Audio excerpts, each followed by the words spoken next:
Jiwa Syahira tidak tenang bila memikirkan Ustaz Iqbal selalu bersama Umairah dan begitu juga Dania. Adakah Iqbal sedang bercinta dari salah seorang dari mereka? Mungkinkah berlaku cinta tiga segi antara mereka? Selain itu, Syira juga sakit hati bila melihat Umi memberi perhatian lebih pada Dania. Rakibah pun pernah mengandung juga, tapi dia tak pernah pun dilayan sebegitu. Baru saja Syira mahu melelapkan matanya, dia diserang oleh Rakibah. Panjang umur, pendek akal. Baru saja Syira memikirkan hal Rakibah, perempuan itu datang dan cuba untuk membunuhnya. Dia menekuk bantal dengan sekuatnya hingga menyebabkan Syira sukar bernafas. Syira cuba melawan, tapi nampaknya tak berjaya. Mujur rakan sebilik tersedar dari tidur dan perasan mereka berdua, lantas menolong Syira.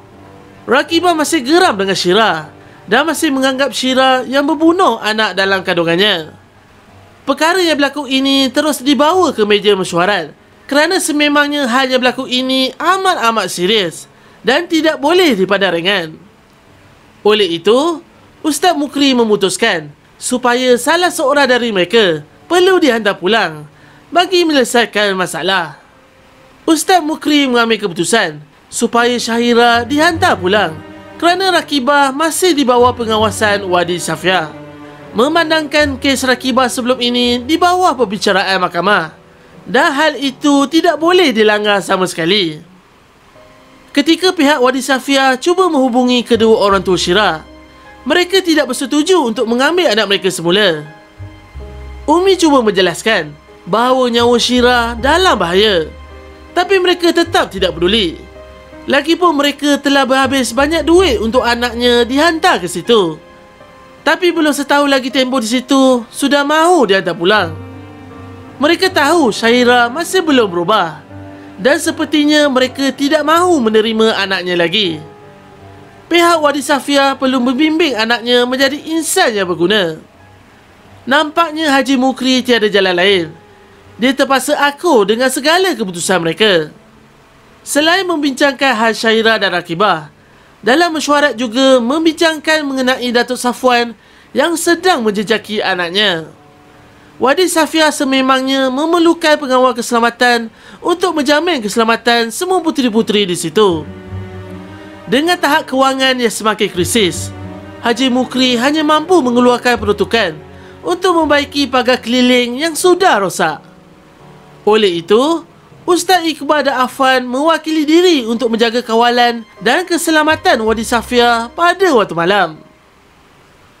Syahira sudah ketahui mengenai dirinya yang bakal melangkah keluar dari Wadi Safia. Dia berasa geram dan sepatutnya Rakibah yang patut pulang, bukannya dia. Disebabkan itu, Syahira perlu bersemuka dengan Umi. Tapi bila masuk ke pejabat, hanya Umairah saja yang ada. Ketika itu Umairah sedang sibuk menyimak fail kerjanya. Syahira pun bertanya mengenai hal itu pada Umairah. Umairah beritahu bahawa tindakan tersebut telah dibatalkan. Namun Syahira berasa pelik. Kenapa? Umairah tidak memberitahu perkara sebenar. Kalau ikutkan, kedua orang tuanya tidak mempedulikan dia lagi. Syahira menduga mungkin Wadi Safia tidak mampu membayar balik wang yang telah diterima dari kedua orang tua Syahira. Umairah hanya berdiam diri saja. Selepas itu, Syahira bertanya pula mengenai perasaan Umairah pada Ustaz Iqbal. Nampaknya, Umairah tetap merahsiakan perasaannya terhadap Iqbal. Dia mengambil keputusan tidak melayan pertanyaan Syahira. Bila Syahira melangkah keluar dari pejabat, dia terkejut melihat Umi melayan mesra dengan Dania sambil makan buah mangga. Buah mangga dari pokok yang ditanam oleh Ustaz Iqbal. Dania salah mentafsir dengan layanan Ustaz Iqbal dan Umi terhadapnya. Dia tidak mahu semua orang bersipati dengannya gara-gara dia sedang mengandung. Dia terfikir Ustaz Iqbal memberinya buah mangga mungkin disebabkan mengidam. Selalunya, orang yang mengandung akan sukakan makanan yang masam. Kalau boleh, dia tidak mahu orang lain salah anggap dan menyangka dia mengambil kesempatan. Berlaku lagi pertengkaran antara Datuk Safwan dan Datuk K. Seperti biasa, Datuk Safwan memaksa isterinya untuk beritahu di mana Dania berada. Berlaku satu kecelakaan di mana Datuk Safwan melempang Datuk K dengan kuat dan kemudian dia jatuh tersungkur ke lantai dan mengalami hentakan yang kuat di kepala sehingga berdarah. Datuk Safwan berasa cemas dan membiarkan isterinya begitu saja.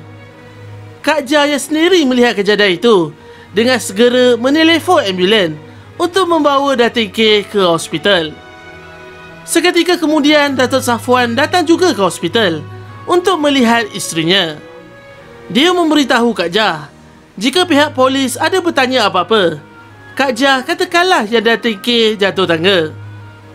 Keadaan nampaknya tenang buat Datuk Safwan, manakala Hadi Wadi Safia memberi cabaran besar untuk meneruskan perjuangan dikala masalah kewangan yang dihadapi mereka. Permintaan bantuan dari Ustaz Syakir seperti susah mahu diluluskan walaupun dia bergelar jutawan dan dermawan. Haji Mukri berdoa semoga bantuan tersebut diluluskan.